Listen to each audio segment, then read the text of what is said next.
वासुदेव!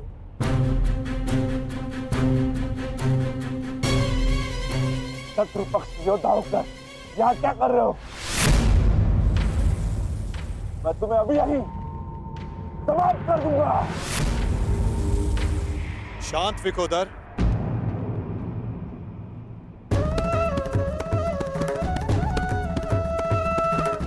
अभी युद्ध प्रारंभ नहीं हुआ है और ना ही तुम्हें भान हुआ है कि मित्र कौन है और शत्रु कौन है।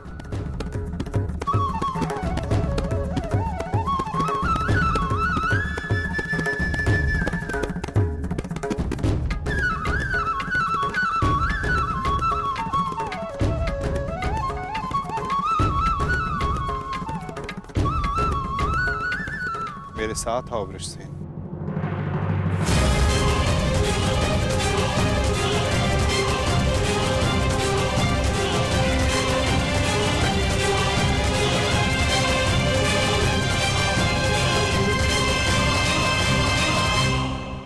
कुछ कीजिए वासुदेव, मेरे पिताश्री।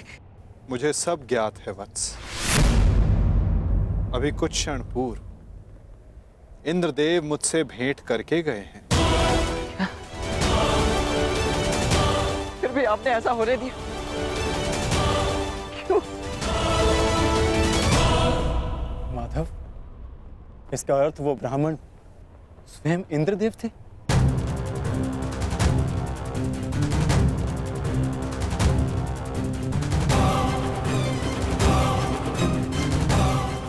नहीं,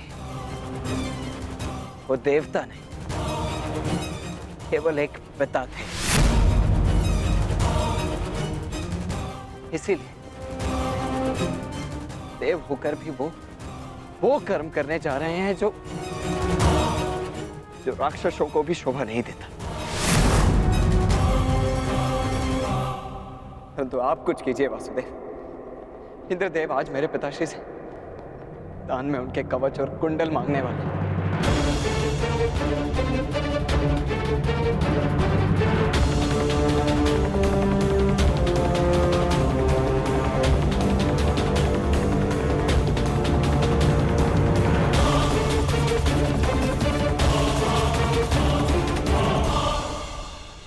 मेरे पिताश्री को ऐसा करने से रोक लीजिए, उनकी रक्षा कीजिए। कौन थे अर्जुन? अंततः वो आपके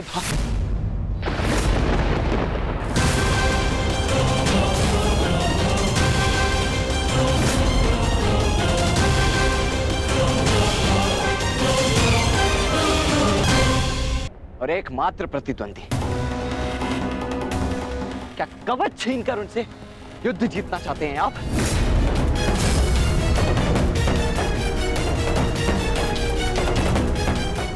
परंतु आपसे क्यों बात कर रहा हूं? आप ही के कारण तो ये सब हो रहा है।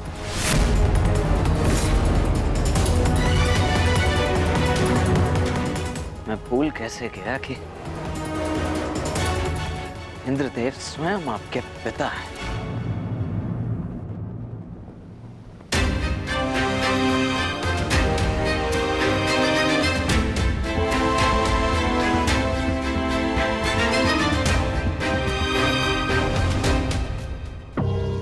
अवश्य आपने ही उन्हें ऐसा करने के लिए कहा होगा ताकि आप द्वंद्व में मेरे पिता को परास्त कर सकें। सावधान वृषसेन, तुम्हें आभास भी नहीं है कि तुम किसका अपमान कर रहे हो। क्षमा करता हूं तुम्हें, इसलिए कि तुम हमारे शिविर में आए हो। अन्यथा इस दुस्साहस का मूल्य तुम्हें तुम्हारे प्राण देकर चुकाना पड़ता।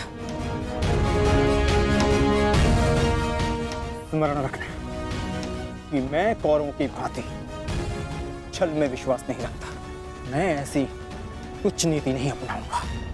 पिता की संपत्ति यदि पुत्र भोग सकता है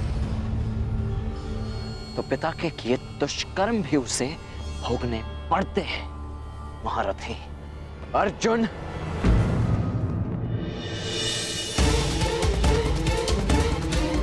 ये उचित नहीं हो रहा है माता।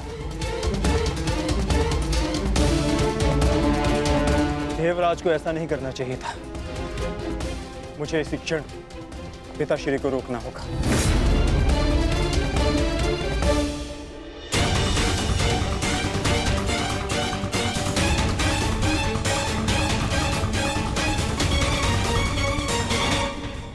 कहिए इंद्रदेव, क्या दान मांगने आए हैं आप?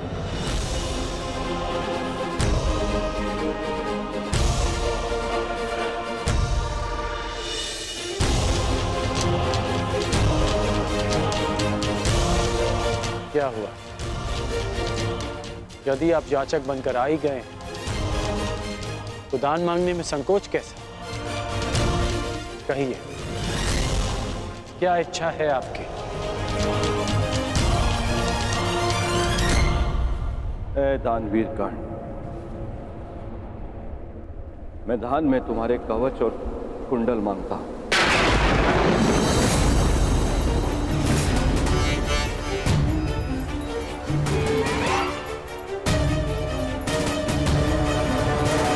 जो आज्ञा इंद्रदेव। आपने मुझसे दान नहीं मांगा, बल्कि मुझ पर उपकार किया है। एक सूत पुत्र के पास स्वर्ण कवच रहने का क्या लाभ?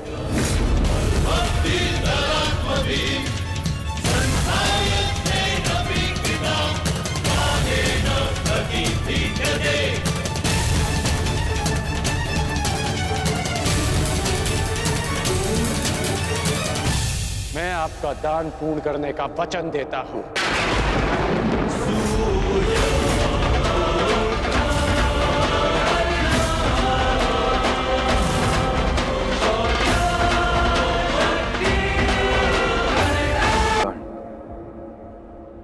मैं दान में तुम्हारे कवच और कुंडल मांगता हूं।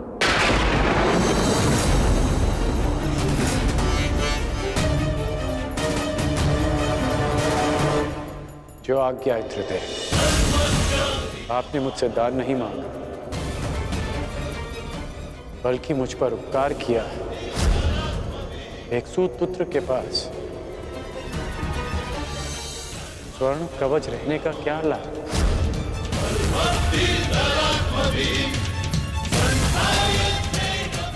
मैं आपका दान पूर्ण करने का वचन देता हूं।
चित धरे आत्मबल भरे जीते हर बाधा गढ़ छूट ना पाए लक्ष्य हो जाए सूक्ष्म सा छुपा होकर मित्र वेग है सूर्य तेज है कवच चढ़ा इसके तन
ये रहा वो कवच जिसके कारण आपके पुत्र के चिंता के बाण आपके हृदय को भेद रहे थे।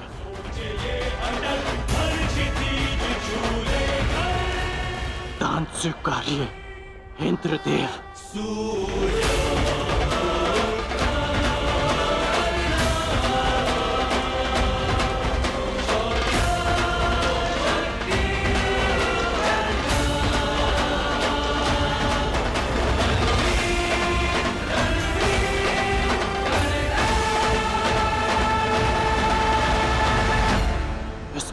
नहीं इंद्रदेव।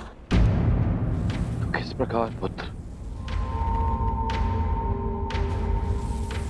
दान स्वीकारने के लिए अपने वास्तविक रूप में आइए इंद्रदेव।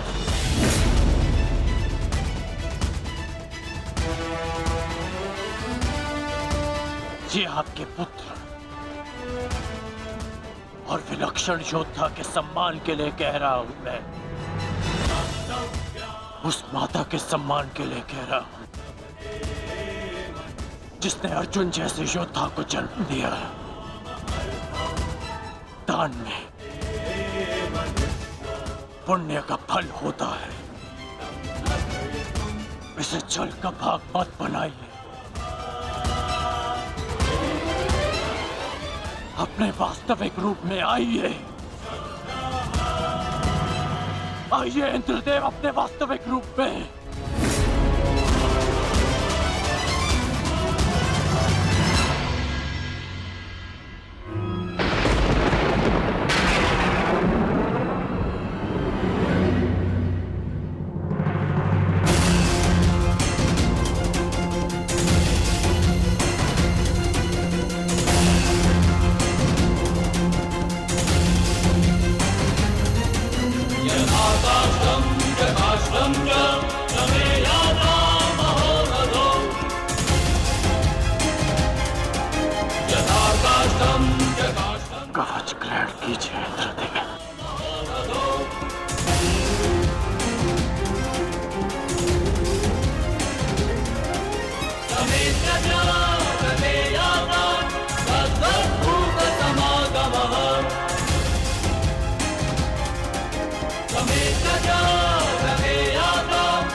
ये आपने क्या अनर्थ कर दिया पिताश्री?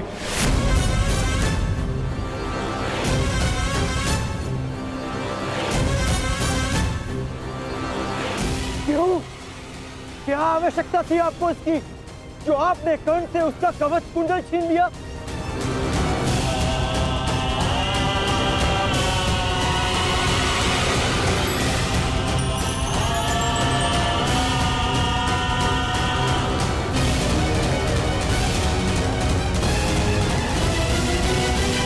मैंने तो केवल नियति के न्याय का पालन किया, एक पिता धर्म का पालन किया है।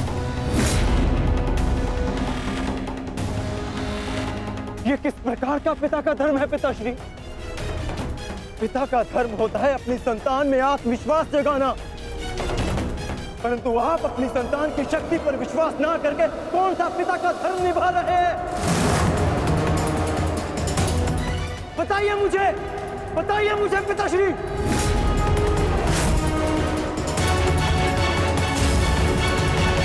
अर्जुन, मैं तो केवल तुम दोनों के बीच होने वाले युद्ध में शक्ति का संतुलन बना रहा था। जब तक कर्ण के पास एक कवच और कुंडल थे, तब तक तुम्हारा कोई भी प्रहार कर्ण पर प्रभाव ना करता, जबकि तुम्हारे पास ऐसी कोई दैव्य ढाल नहीं। अर्जुन, मैं तुम दोनों के मध्य न्यायपूर्ण ध्वनि चाहता था। न्याय नहीं, छल किया है आपने पिताश्री। छल करके आपने कर्ण से दान में उसकी ढाल मांग ली। महान बनने के लिए मित्रों की आवश्यकता होती है, और उससे भी अधिक महान बनने के लिए प्रबल शत्रुओं की। परंतु आपने तो मेरे शत्रु को निर्बल बनाकर मेरा मान ही कम कर दिया। मुझे आपसे ऐसी आशा नहीं थी पिताश्री। पहले एकलव्य के साथ अन्याय, उसका अंगूठा छीन कर उसे बाण संधान करने के लायक नहीं छोड़ा आचार्य द्रोण ने, और अब आपने अंगराज से उसका कवच छीन लिया। क्यों? क्या आपको मेरी शक्ति पर इतना भी विश्वास नहीं था, जो आपने इतना बड़ा छल किया पिताश्री?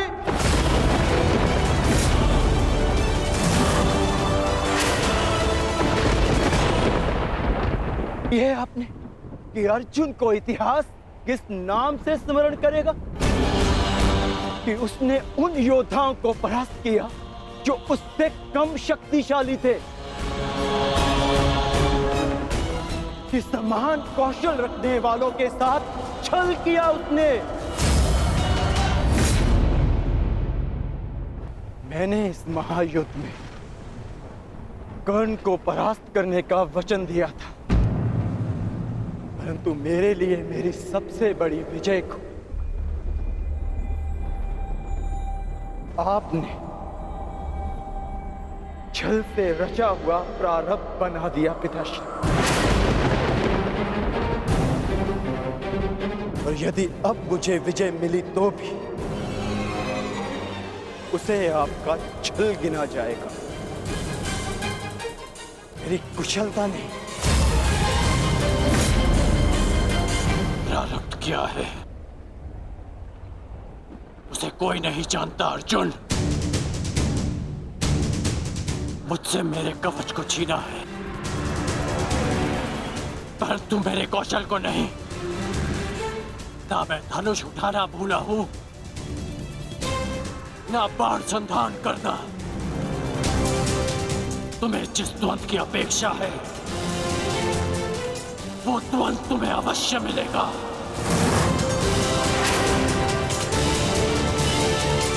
स्मरण रखिएगा पिताश्री, ना मैं कभी इस छल के बोझ से मुक्त हो पाऊंगा, और ना ही कभी आप इस अपराध बोझ से।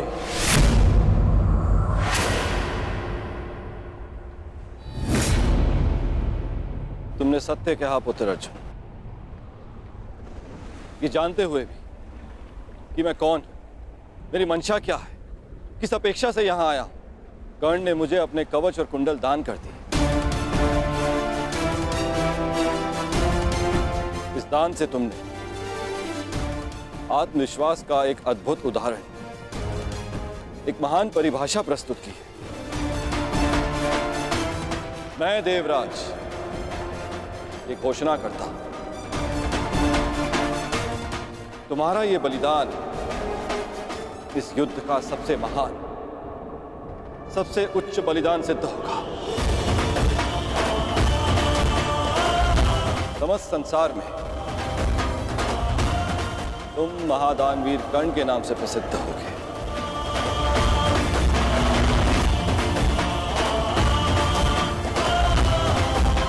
परंतु तुम्हारे इस दान का बोझ बहुत भारी है। इस बोझ के भार के कारण मैं स्वयं से दृष्टि नहीं मिला पा रहा हूं कर्ण।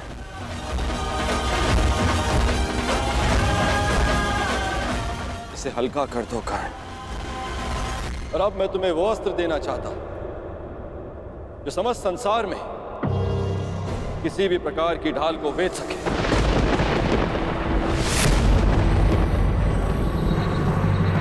आप मेरे दान का उपहास उड़ा रहे हैं इंद्रदेव। ये एक दान था, कोई व्यापार नहीं। यदि आप कवच कुंडल के स्थान पर मेरे प्राण भी मांगते तो मैं प्रसन्नता से दे देता। मैं एक सूत पुत्र हूं और मेरे पिता ने मुझे सदा देना सिखाया है, लेना नहीं।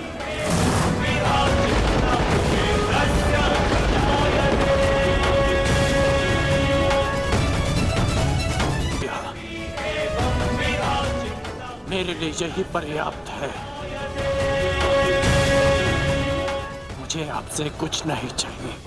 यदि तुमने मुझसे कुछ नहीं मांगा तो देवराज होने के नाते इस सृष्टि में मैं अपना सम्मान खो बैठूं। यदि मैंने तुम्हें कुछ नहीं दिया तो मैं स्वयं को कभी क्षमा ना कर पाऊंगा। मैंने दान के रूप में तुमसे तुम्हारी ढाल छीन ली। मांगो, मांगो जो वरदान मांगना है मुझसे।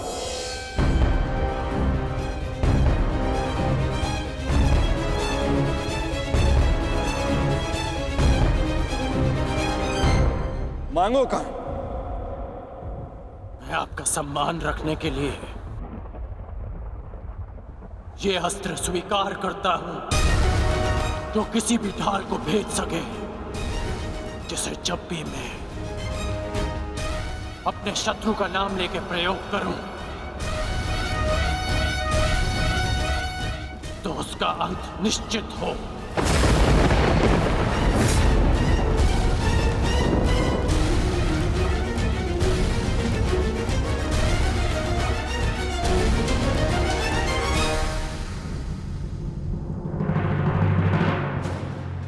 ठीक है, मैं तुम्हें अपनी अमोघ वास्तवी शक्ति प्रदान करता हूं।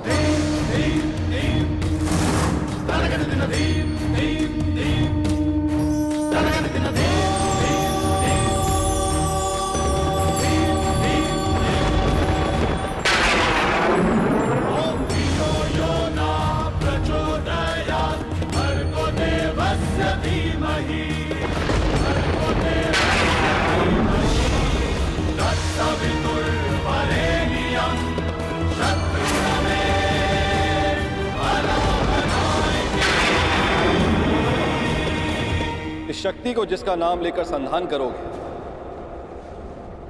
वो अवश्य मृत्यु को प्राप्त होगा। किंतु स्मरण रहे, इस शक्ति का प्रयोग तुम केवल एक ही बार कर पाओगे, मेरा मान रखने के लिए। तुम्हारा धन्यवाद है दानवीर कर्ण।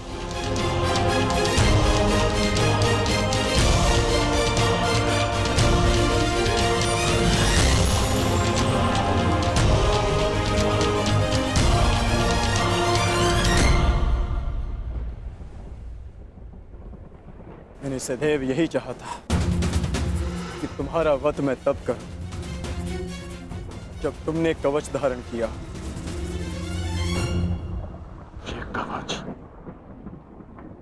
मेरा कौशल, मेरी प्रतिभा नहीं। ये कवच छिनने के पश्चात अब ये द्वंद समान है, परंतु तुम सावधान रहना, क्योंकि इस अस्त्र का प्रयोग मैं तुम पर ही करूंगा।